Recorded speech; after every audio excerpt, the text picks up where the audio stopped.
Hoje nós vamos conversar com Thier Montebello. Ele é o presidente do Tribunal de Contas do município do Rio de Janeiro há 17 anos. E alguém que está nessa posição há tanto tempo só tem uma explicação. É muito bom. Ou ele é bom ou ele não fica meia hora sentado naquela cadeira, porque o cargo é explosivo, é complicado, é uma situação que envolve politicamente uma série de fatores e o homem é craque. Se não fosse, não seria o Thier Montebello, presidente do Tribunal de Contas do município do Rio de Janeiro, ele que foi delegado e também vereador. Thier, é um prazer, uma honra, uma alegria enorme receber você aqui em Menorá na TV. Muito obrigado pela tua atenção e pelo aceite do nosso convite. Eu que agradeço a distinção desse honroso convite para mim, estar com você, amigo querido, pessoa que admiro muito, muito pelo trabalho que faz, e tenho muita honra em poder tentar colaborar com algum entendimento meu em relação à cidade do Rio de Janeiro. Menorá na TV entrando no ar mais uma vez. Estamos iniciando o primeiro bloco de Menorá na TV com o Thier Montebello, que é o presidente do Tribunal de Contas do município do Rio de Janeiro. Thier, todos os dias, e você nos deu a honra de participar do nosso programa de rádio, nós temos embates com a população. O sujeito entra no ar, fala o que ele bem entende, nós discutimos problemas efetivos que o Brasil vem passando. Você acredita que o fundo do poço no Brasil já chegou ou nós estamos ainda na beira de um alçapão que não terá fim? Não sei. Acho que a gente precisa, o povo, a sociedade, não pode sucumbir. Temos uma realidade, uma população enorme, necessidades fantásticas da sociedade, riquezas, muita riqueza o Brasil tem, força de trabalho muito positiva. O brasileiro é guerreiro, é forte. Agora, a sociedade tem tido compreensão, que faz parte da própria democracia, e muitas vezes vai pelo caminho errado. Mas isso é outro processo. Não, a democracia está se aprimorando. Não sei se aprimorará mais ou não. A gente tem o voto é a solução para tudo, também não sei se será a solução para tudo. A democracia é a solução para tudo. O exercício da democracia com consciência, sem excessos de poder, um sistema de freios e contrapesos funcionando adequadamente, o executivo operando como deve operar, o legislativo operando como deve operar, o judiciário operando como deve operar, instituições que também fazem parte desse complexo de órgãos autônomos, independentes, mas têm responsabilidades como o Tribunal de Contas, como o Ministério Público. Esses órgãos têm muito o que fazer e muito a dar de satisfação à sociedade. Mas o que eu acho que é basilar, todos falam isso, sempre falaram desde o início do século, que a educação é a solução para tudo. Mas a educação levada com seriedade. No nosso programa nós comentamos até sobre isso de que a professora era respeitada, a referência do jovem era o seu professor do primário, do ginasial, do científico, do clássico. Essa era a referência que a gente tinha, como imagem de educação, imagem do conhecimento, do respeito, da disciplina, da hierarquia. Isso aí está um pouco mutilado, esse comportamento que a sociedade tinha, que o aluno tinha, esse respeito, isso foi muito mutilado. O politicamente correto, não sei se é realmente tão correto assim, para ser tratado como politicamente correto. Então, há coisas que são da própria natureza do ser humano. A disciplina, tem que ter disciplina, tem que ter hierarquia, tem que ter comando, tem que ter comandado, tem que ter dirigido, tem que ter dirigente.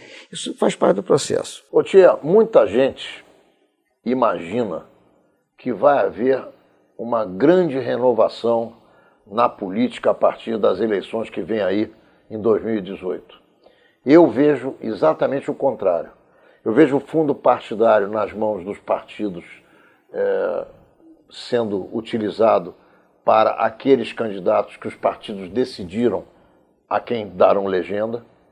Eu vejo essas legendas sendo dadas de forma direcionada e eu vejo muita dificuldade em função do momento financeiro, econômico que o Brasil vive, de investimentos em campanhas eleitorais.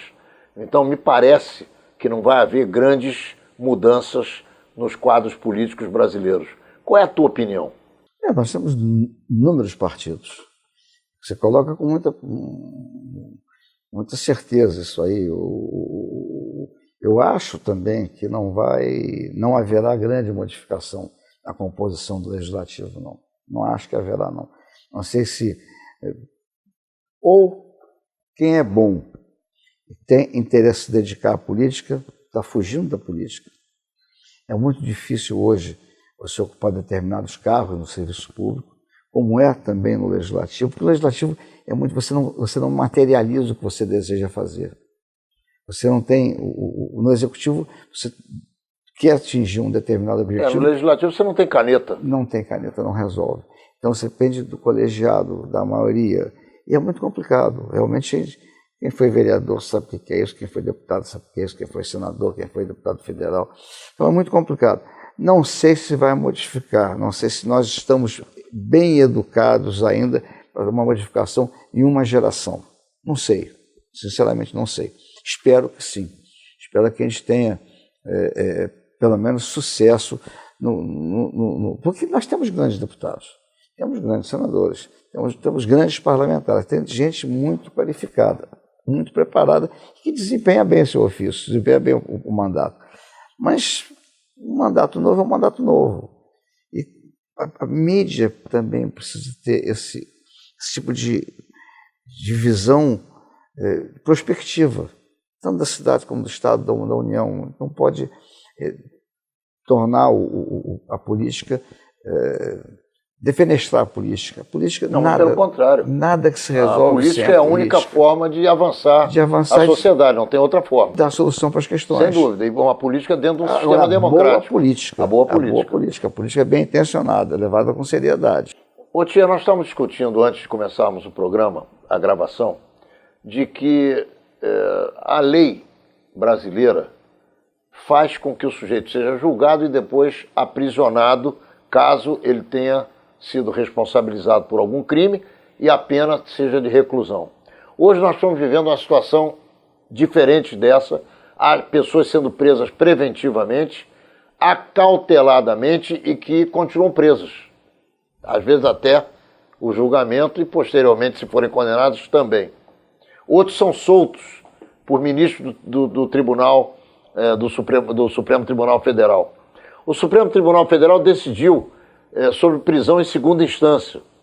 E aí, há juízes do Supremo Tribunal Federal, há ministros que votaram contra e não aceitam essa circunstância e vêm soltando pessoas que foram presas. Como é que você vê essa parafernália e essa guerra judicial, hein, querido? Doutrinariamente, há as duas posições. Outro dia eu estava vendo um professor de direito titular da USP falando sobre isso. Ele recebe bem as duas posições do Supremo. Porque a Constituição, ela diz que só será recolhido depois do trânsito em julgado. O trânsito em julgado é quando não há mais recurso. Mas o mundo está sendo visto, a maior parte dos judiciários do mundo veio de outra maneira. A Constituição foi interpretada dessa forma, ali foi praticamente um empate, foi 5-5 o desempate da ministra Carmen Lúcia. Então as posições têm sustentação jurídica, doutrinária, jurisprudencial, está formando a jurisprudência agora, porque não se debateu isso nunca. Mas o princípio é a liberdade é a regra. A segregação é a exceção. A Constituição brasileira tem isso. Tem como princípio a liberdade, a defesa da liberdade. Então, a questão da prisão preventiva, ela também tem que ser vista com muita cautela. A prisão preventiva é quando há os elementos que constituem a situação de prisão preventiva. Tem a prisão, aquela prisão temporária também, que são de 5 dias. Essa prisão se exaure no 5º dia, pode ser renovada uma vez. Mas é uma uma cultura que está se criando aí que é uma nova visão da justiça, uma nova visão do Poder Judiciário, uma nova visão criminal também. Então, em nome desse combate à corrupção, o que está acontecendo é que estão mudando feições do direito brasileiro, historicamente do direito brasileiro. Tia, eu aprendi, como você já explicou aqui, que a democracia é inevitável e não há nada melhor que tenha sido inventado até hoje para que as pessoas possam conviver. Por outro lado, eu também aprendi que obedecer à lei é fundamental. E eu fico olhando senadores, como alguns do Partido dos Trabalhadores, defendendo a candidatura de um cidadão que foi julgado, condenado e está preso para cumprir uma pena de 12 anos e 1 mês de cadeia. Como esse partido pode colocar na rua uma candidatura de alguém que deixou de ser político e que hoje está condenado por crimes praticados? Eu não consigo entender. A decisão disso vai ficar pelo Tribunal Superior Eleitoral e pelo Supremo Tribunal Federal. Mas como a popularidade do presidente é muito grande, o partido não quer perder isso. Não quer perder isso. E vai chegar até o final, nessa batalha, o poder, a força eleitoral do ex-presidente Lula é muito grande, não tenho dúvida disso. Mas eu não sei até quando isso tem... Bom, sustentação jurídica, sustentação legal, pode até ter base para isso. Mas não sei comportamentalmente como é que a sociedade recebe isso. Eu acho que não há transferência. Se por acaso ele não puder ser candidato, vai transferir voto como? Não sei, a sociedade não aceita. Não aceita esse comportamento. Mas é uma forma de ver do Partido dos Trabalhadores, de ver dessa maneira. A senadora que defende isso, ela é determinadíssima. Está também vivendo lá os dias de amargura dela, né? Familiar e política também. Então, a gente tem que conviver, aprender a conviver com a democracia. É recente a democracia no Brasil, mas recente que eu digo, com essa abertura total. Nós vivemos também na década de 70 democracia, com as limitações que tinha e tal, mas não se deixou de ter liberdade. Alguns padeceram, como também outras pessoas padecem hoje. De outra forma, de outra maneira de ser exposta, sem a condenação segregacional da prisão, mas também a exposição de certas pessoas sem a culpa formada é muito complicado, é muito difícil, e tem que ter muita cautela, muito cuidado com isso. Nós somos da mesma geração, temos muito pequena diferença de idade. Na minha adolescência e juventude, eu não compreendia direito o que significa choque de gerações. Porque na época da minha adolescência e juventude, éramos nós que estávamos rompendo barreiras. Com o cabelo grande, com os Beatles, e com Rolling Stones, e com Roberto Carlos, e Vanderleia, e Erasmo Carlos. Éramos nós que queríamos... Saudosa memória. Mudar o rumo das coisas. Hoje, quando você vê a educação na área da ideologia de gênero, em que não se sabe direito quem é quem, o que é o que, quando nós vemos toda essa abertura política com pessoas condenadas disputando eleição. Ou seja, as coisas estão realmente mudando de uma forma bastante rápida, e principalmente através dos meios de comunicação, que são muito mais diversificados do que eram na época da nossa adolescência, da nossa juventude, e que trazem a notícia no minuto em que o fato acontece, a notícia viva em qualquer canto do mundo, para a tua mão, porque você pode olhar no teu telefone celular. Hoje eu entendo o que é choque de gerações. E eu pergunto a você, como essa coisa se processa na tua cabeça? Com alguma dificuldade para certas coisas. A visão de uma realidade hoje, eu com 72 anos, e quando eu tinha 30, nós vivíamos numa outra sociedade. Uma outra sociedade. Então, realmente, você tem que se adaptar a essa realidade que você vive. A abertura é completa, a notícia chega ao teu conhecimento como ela chega da maneira que quem a veicula coloca para você. E passa, muitas vezes, para quem não para pensar, a ser uma realidade. Eu acho que o noticiário hoje, a massificação de certas informações, nos suprimiu uma coisa que é vital para a gente, a reflexão, é pensar. Não é receber a notícia e introjetar a notícia como verdade absoluta. Aí a gente distorce um pouquinho a democracia. Porque a coisa é tão massificada, e a comunidade viveu isso, né? Na guerra, na Segunda Guerra Mundial. Estão falando dos judeus na Segunda Guerra Mundial. Viveu isso, tão massificada a informação, ela passa a ser verdade.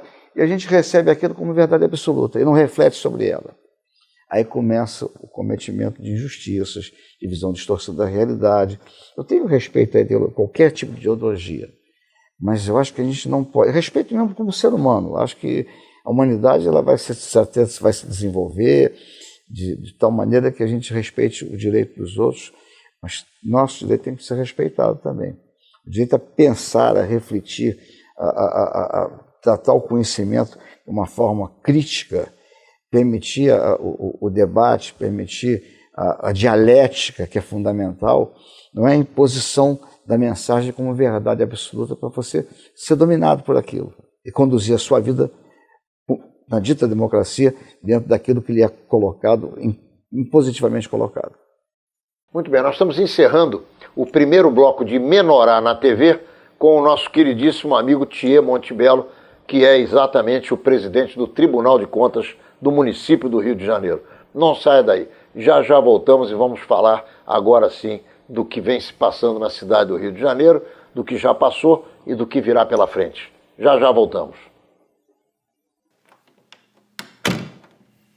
Estamos de volta com Menorá na TV e o nosso segundo bloco, e Thier Montebello vai conversar conosco sobre o Rio de Janeiro. Thier, nós conhecemos o Rio há 70 anos. Você um pouco mais, um aninho a mais do que eu. O Rio de Janeiro não era o que se transformou. O Rio de Janeiro hoje tem milhões de habitantes, um conflito social incrível, violência urbana a cada esquina, necessidade de exército nas ruas, um cartão postal que poderia ter uma ativação turística fantástica e que muitas vezes fica com hotéis a meio pau, não lotados, eventos mundiais que ocorrem no Rio de Janeiro que poderiam ter uma projeção muito maior. O que é que está faltando para nós, os cariocas, tomarmos o nosso destino nas nossas mãos, meu amigo? É complicado, né? Quem conheceu o Distrito Federal, depois o Estado da Guanabara, gestores notáveis, as referências que nós tínhamos como Distrito Federal, depois como cidade-estado, na área de saúde, na área da educação, na área do meio ambiente, sim, essa forçação toda de barra de ambientalistas, o cuidado que se tinha com a cidade, a parte urbanística que nós tínhamos preservada, os prédios que nós temos maravilhosos. Então, a cultura que a gente tinha da simpatia do carioca, bom humor do carioca, isso é uma coisa que a gente sente um pouquinho de saudade, né? A intolerância começou a chegar muito perto de nós. A intolerância na relação humana começou a chegar muito próximo da gente. Não sei se o fenômeno de tanta legislação, tanto limite que é imposto, que eu estava falando no bloco anterior, nosso pensamento crítico foi meio que podado da vida da gente.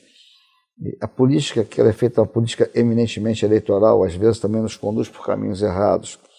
Eu mantenho, desde que eu estou no tribunal, mantenho muita isenção, muita distância do executivo.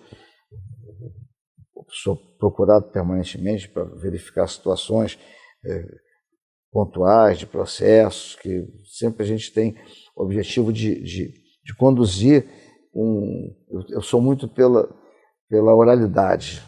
A gente ouvindo o gestor falar é diferente de vendo um texto em que ele quer justificar alguma coisa. Mas eu sei o seguinte, hoje a gente politiza muito as coisas são muito politizadas. Eu trabalhei na Assembleia Legislativa em 64, o governador Carlos Lacerda, que era um administrador fabuloso. Pegamos outros tantos administradores fabulosos. Enfrentamos aqui a Copa do Mundo, enfrentamos a Olimpíada, e as coisas aconteceram bem. Na hora exata, as coisas acontecem bem. Mas o problema é que nós temos hoje quase 7 milhões de habitantes na cidade do Rio de Janeiro. Temos um gigantismo burocrático também. Hoje você tem 1.600 escolas, tem 300 centros, unidades médicas, contando hospitais de grande porte, médio porte, pequeno porte. Temos 40 e tantos mil professores. Como é que você vai dedicar a todos os professores a atenção que eles merecem mais do que ninguém tem essa atenção? Os médicos, por exemplo, a alma do servidor público está um pouco colocada de lado. Hoje o interesse da sobrevivência está acima de tudo. Por exemplo, eu fiz um concurso agora, 65 mil inscritos, 42.500 fizeram a prova. Você acaba nomeando cento e poucas pessoas, tanto. Gente altamente qualificada.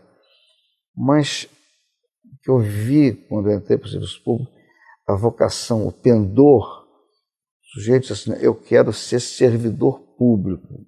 Hoje ele quer se limitar, não estou generalizando, mas muita gente se limitar a cumprir o seu horário, fazer o que deve ser feito só ali e não vai um pouquinho além. Não, e pior, quando você tem um mínimo poder, ele se arvora numa função de dono da bola.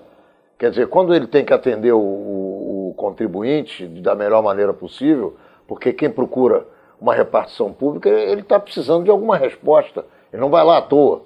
E o sujeito fica zangado, muitas vezes, não é generalizando, obviamente, tem muita gente maravilhosa no serviço público, o sujeito às vezes ele dá patada no contribuinte, porque ele entende que o contribuinte está abusando do direito que tem de fazer perguntas, quando na verdade não tem outra alternativa. Muito ao contrário. É muito ao contrário. Ele estaria servidor do povo, servidor claro. Do público, mas ali não. Aí dá uma imponência, se dá uma arrogância. Eu sou muito crítico disso, muito crítico mesmo. Que eu estivesse saindo do trabalho, quando fui delegado, estivesse saindo da delegacia, chegou um caso, eu ficava para atender, eu estou ali servidor do público. Foi assim. Mas isso é uma coisa também, a sociedade está tumultuada, o dia a dia está complicado. Eu fui presidente de uma companhia do governo, chamada Companhia Brasileira de Dragagem, na qual eu trabalhei de porta aberta, atendendo a qualquer pessoa que entrasse na minha sala, e todo mundo tinha direito de entrar. O cara pode fazer tudo, só não pode passar de certo limite. Eu fui presidente da comunidade judaica de porta aberta, atendia todo mundo. E fui vereador de porta aberta. Havia dias onde eu atendia 200 pessoas. Chegavam no meu gabinete e entravam e eram atendidas. E como você falou, eu só saía da minha função quando se passava meia hora do último que foi atendido. Aí eu ia embora. Mas deixou marca por isso. Às vezes saía 2 horas da madrugada da Câmara dos Vereadores. Mas deixou marca positiva. Fui bem nas coisas que eu procurei fazer. A prepotência, a arrogância, a importância que se arroga, algumas pessoas se arrogam a importância que não tem. O importante do servidor público é servir bem. Hoje existem políticos, membros do Ministério Público, obviamente que não são todos, assistentes sociais, pessoas que lidam com a desgraça humana, achando que não há problema de pessoas viverem na rua. Tomarem banho na rua, terem relações sexuais na rua, lavarem roupa na rua, dormirem na rua, se alimentarem na rua. Como é que você vê isso, hein? Mal. Muito mal. Mal porque não há o espaço público que esteja liberado desse tipo de... que é dramático. Tomar um banho, ter um lugar para dormir, sem sentir frio, se alimentar. Mas o Rio tem a Fundação Leão XIII, a Fundação Leão XIII é antiga, antiquíssima, né? E as pessoas, pelo menos, eram conduzidas para lá. Mas hoje a liberdade individual permite que o cara não queira sair daquele onde ele está. Dizem que há 18 mil pessoas vivendo nas ruas do Rio de Janeiro, da cidade do Rio de Janeiro. Se você for do centro da cidade até a Barra da Tijuca, você vai, dizem os pesquisadores, ou alguns pesquisadores, você vai encontrar 18 mil moradores de rua. Toda marquise tem alguém dormindo sob ela. Eu fui a um casamento há uns meses atrás e vim observando, na hora de ir para a recepção, fui observando. Todas as marquises têm gente sob ela dormindo. Então, isso é dramático, porque você diz, não, mas tem a liberdade de ir e vir, você não pode remover o sujeito à força. Tá, e o sujeito padece de frio, dorme com frio desse. A gente que tem em casa um ar-condicionado, um ar quente, um cobertor bom, uma caminha boa, já sente frio, já fica com certo desconforto no inverno ou no verão. Então, eu imagino, eu acho que essa política, não sei se é a melhor política que está sendo adotada. De repente, cresceu muito esse tipo de população sem teto. Nós hoje sabemos que se roubou bilhões no Brasil e que provavelmente o criminoso continua funcionando, porque não são todos que estão atrás das grades, os processos muitas vezes se arrastam. E, do ponto de vista da cidadania, falta muita coisa no Brasil, e principalmente nas grandes cidades, como São Paulo, como Minas, como Belo Horizonte, como Porto Alegre e, obviamente, também como Rio de Janeiro. Você acredita que também faltam homens e mulheres com consciência de cidadania e capacidade decisória em governos? A expressão, você usou uma expressão que é habitualmente muito usada, cidadania. Não é? Todo mundo fala em cidadania, todo mundo fala em democracia, todo mundo fala em liberdade. Enfim, são palavras que são desse momento que a gente está vivendo, também dessa última, depois da abertura do ponto de vista de democracia plena. Mas o problema é o que é exercer cidadania. Até que ponto a cidadania pode ser exercida assim, dessa maneira tão desabrida, e que você não tenha o direito de, como gestor de uma cidade, de um estado, você, pelo menos, manter um padrão de convivência bom.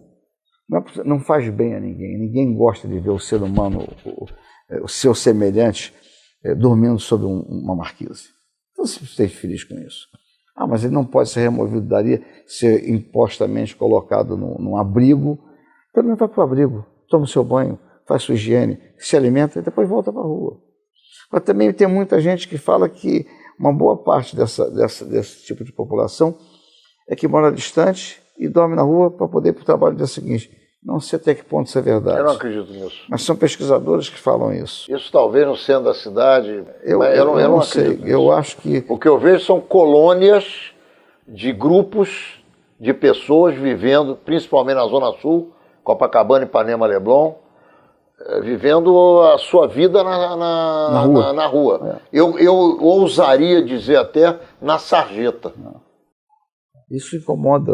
Incomoda a pessoa que vive assim, incomoda o outro. Ela está vendo aquilo. Agora, que responsabilidade nós temos nisso, hein? Você acha que uma política pública tem que ser enfrentada com seriedade. Uma política pública tem que ser enfrentada com seriedade. Agradando ou desagradando, você vai sempre desagradar uma parcela da população, vai agradar outra parcela da população. A gente tem uma cidade eminentemente turística. Tia, eu sempre declaro o que eu faço politicamente nos meus veículos de comunicação. Eu não quero que ninguém me siga, mas eu quero que saibam o que eu fiz, o que eu penso. Eu votei no Eduardo Paes e votei contra o Freixo, votei no Crivella. Votei a favor do Crivella. O Eduardo Paes transformou a cidade do Rio de Janeiro. Nós aqui, o José Roitberg, que é o editor do nosso programa de televisão, eu que sempre estive mais próximo do Eduardo Paes, nós registramos e divulgamos muitas, quase que 95% das obras que foram feitas no Rio de Janeiro, e com muita alegria, porque nós entendemos que o Rio mudou com essa, vamos dizer assim, com essa intercessão do prefeito na vida da cidade, que mudou a cidade completamente. Hoje, existe a possibilidade desse prefeito voltar à política no Rio de Janeiro, não mais como alcaide, mas sim como governador. Não seria a hora de nós brigarmos por um investimento no ser humano e não mais em tijolos, em cimento, em concreto armado? Qual é a tua opinião, hein? Eu acho que sim, a gente tem que pensar no homem, pensar no semelhante, o que se pode fazer de melhor para dar condições de vida, mas de vida no sentido de humanidade mesmo, no sentido de ter uma vida como um ser humano, não como um animal. Muitas vezes a gente vê semelhantes nossos passando por privações horrorosas, mas a meta é a população, a meta é o povo, a meta é a sociedade. Agora, inevitavelmente, o governante tem que projetar 30 anos à frente, no mínimo. A cidade passou por uma mudança muito radical, em razão das Olimpíadas, em razão do projeto que o prefeito de então fez, como outros prefeitos fizeram. O Lacerda, como governador do estado, fez um trabalho monstruoso. Todos os prefeitos... Pereira Passos. Mas César Maia também foi brilhante. Todos eles. Em muitos momentos também, da vida todos eles tiveram essa parcela. Agora, o importante é se dar continuidade administrativa. Não é que um projeto político de um gestor, na medida que ele perde o mandato, passa para outro gestor, ele faz sucumbir tudo que o outro fez, esquece tudo que o outro fez. Se é um projeto de administração pública, deve ser respeitado e deve ter continuidade. Continuidade administrativa é princípio fundamental na gestão pública. Então, se eu sou de um partido tal ou de outro partido, eu não vou deixar de dar continuidade a um trabalho, porque o meu antecessor era de oposição a mim. Eu ganhei do meu antecessor. Não, tem que pensar como estadista. Estadista. Isso é que, às vezes, falta um pouquinho, esse pensamento de estadista, né?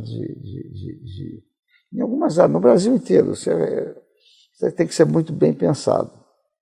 Muito bem, nós estamos encerrando então o segundo bloco de Menorá na TV com Thier Montebello. Não sai daí, já voltamos e vamos fazer uma avaliação sobre o Brasil que nós estamos vivendo hoje. Já voltamos. Estamos no Brasil, num regime escravista, e que os escravos foram jogados nas ruas com suas famílias a partir da libertação, entre aspas, dos escravos. Eu entendo que se nós não conseguirmos resgatar esse gap, essa defasagem social, nós não vamos ter um país desenvolvido e um país que marche com vistas para o futuro, como você bem colocou no bloco anterior. O que você pensa, por exemplo, do sistema de cotas e da possibilidade dos pobres terem acesso àquelas condições que os ricos já têm? Se nós tivéssemos uma formação escolar adequada, como foi no passado, nós não precisaríamos de sistema de cotas. Se você oferecesse para a sociedade como um todo o mesmo conhecimento, a mesma formação escolar que se tinha no passado... Falando da escola pública primária e secundária, vamos dizer assim. Todos devem ter o direito, em igualdade de condições, de ocupar qualquer tipo de cargo, de ter acesso a qualquer tipo de informação, a qualquer universidade. Mas isso você tem que ter o essencial, a base cultural, a formação escolar. Não digo a formação acadêmica, não. A gente tem direito de chegar no antigo clássico, no antigo científico, e poder postular uma vaga na academia, na faculdade, com o mesmo nível de formação que tem o cara que é bem nascido, é bem criado, é bem formado. Se houvesse isso, não se precisaria da cota. Eu acho que com o tempo, com a evolução da sociedade, a evolução, com atendimento às necessidades essenciais, às necessidades básicas que o cidadão deve ter direito, isso vai, com o tempo, acabar, não se vai pensar mais em cota. Mas, às vezes, tem uma certa distorção. No concurso público, por exemplo, há uma lei municipal que você tem para cada 3 vagas, tem que ser um da cota. Então, o sujeito passa em 30º lugar, o outro passou em 3º, uma vaga dessas 3 vagas deve ser ocupada por alguém da cota.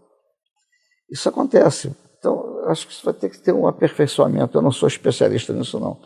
Mas acho que vai ter que ter um aperfeiçoamento, uma acomodação com o tempo, para chegar a uma situação em que todos tenham, presumidamente, as mesmas condições de ocupar determinados espaços na vida social. Acho que é por aí, não é por outra forma. Ô Chico, qual é a maior dificuldade que você enfrenta na tua função, hein? Colegiado é colegiado, né? Colegiado é um pensamento multifacetado. Você tem que é bom, que seja o debate, seja a discussão, seja a dialética. Eu tenho muito medo da politização da ação do tribunal. Você vê, eu evito muito falar em política. É um assunto que eu fujo desse assunto por ser presidente do Tribunal de Contas, por ter prerrogativas para o exercício do cargo que me asseguram a independência. Eu não posso ter pendor político. Eu posso pensar ter um pendor para fulano ou para ciclano, por tal ou qual partido. Mas você não pode deixar isso influir nas tuas decisões. Não pode. Não tem, e por isso que eu mantenho uma distância muito elegante, mas uma distância muito expressiva do convívio íntimo com o poder executivo. Que você vai ter que julgar. Eu tenho esse tipo de... Apesar de eu só ser voto de desempate, voto de Minerva, mas eu tenho... eu acho que tem que ter cada um com seu espaço, com a sua responsabilidade. E quando eu vejo, às vezes, um colega, no Brasil todo, porque eu tenho muita participação associativa, muita ligação com os tribunais de contas do Brasil todo, eu vejo o colega caminhar por essa senda da politização da sua função, eu acho muito ruim. Acho muito ruim. A conformação do tribunal ela é muito bem posta, do ponto de vista constitucional, muito bem formulada, muito bem organizada, mas a materialização, às vezes, tem distorções. Então, nós temos uma vaga do Ministério Público de Contas, uma vaga do substituto conselheiro, 4 vagas do Legislativo, uma vaga de livre escolha, sempre sob a censura do sistema de freios e contrapeso.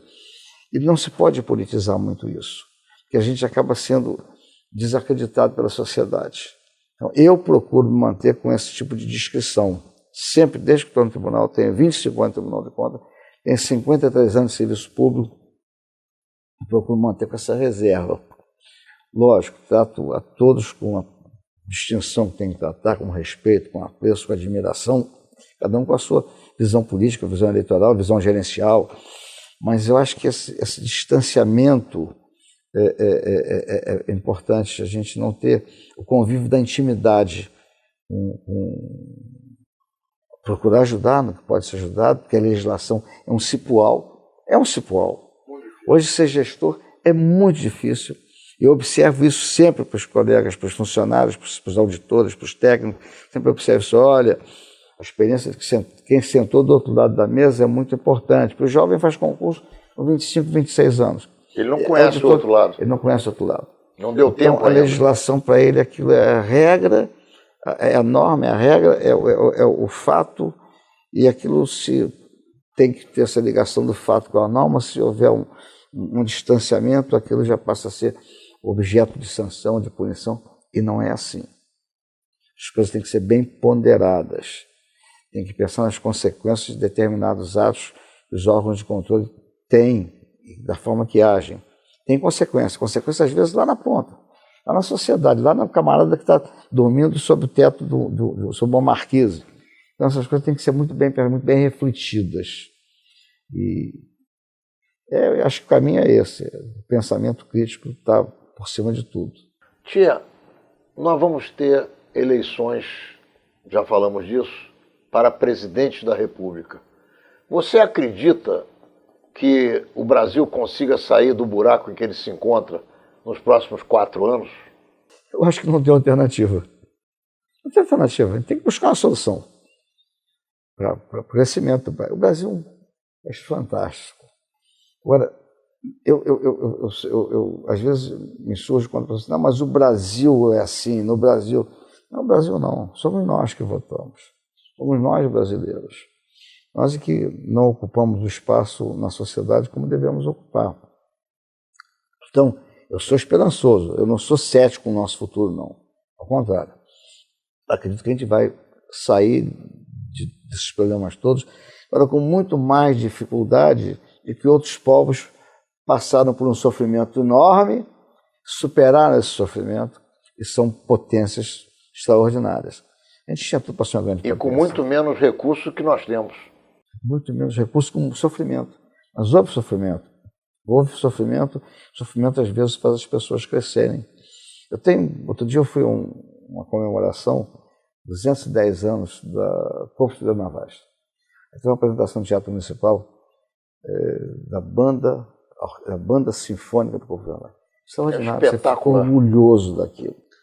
As Forças Armadas têm uma disciplina. Quando começo a tentar politizar as Forças Armadas, eu fico preocupado. Não é para ser politizada a Força Armada. A Força Armada é uma força de garantia da democracia, de assegurar a democracia. Quando começa a querer envolver isso, me assusta.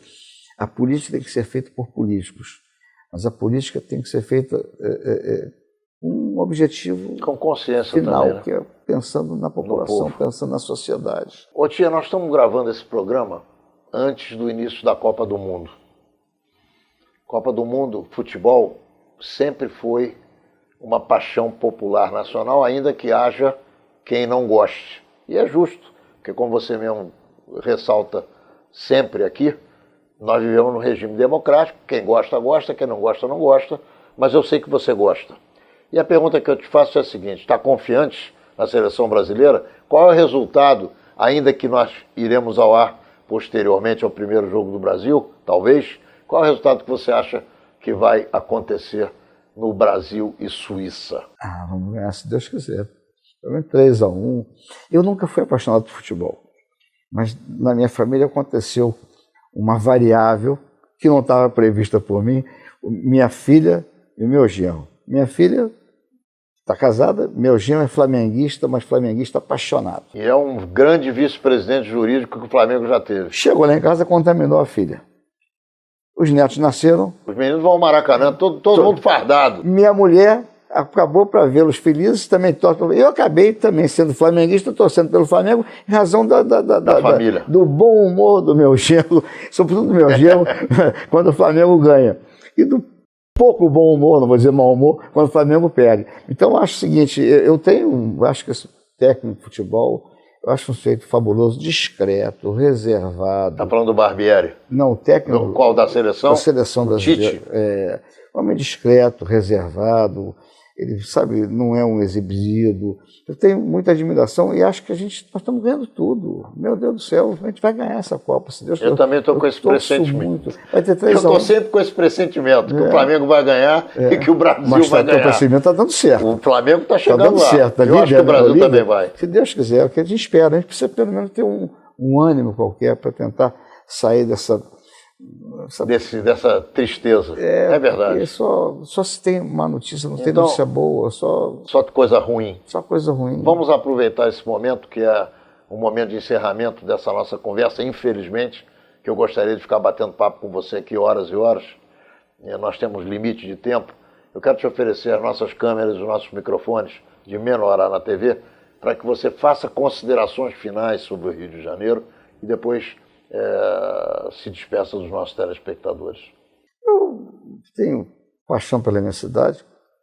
Estou aqui há 72 anos, nascido, criado, forjado aqui no Rio de Janeiro. Vivi o Rio de Janeiro intensamente minha juventude.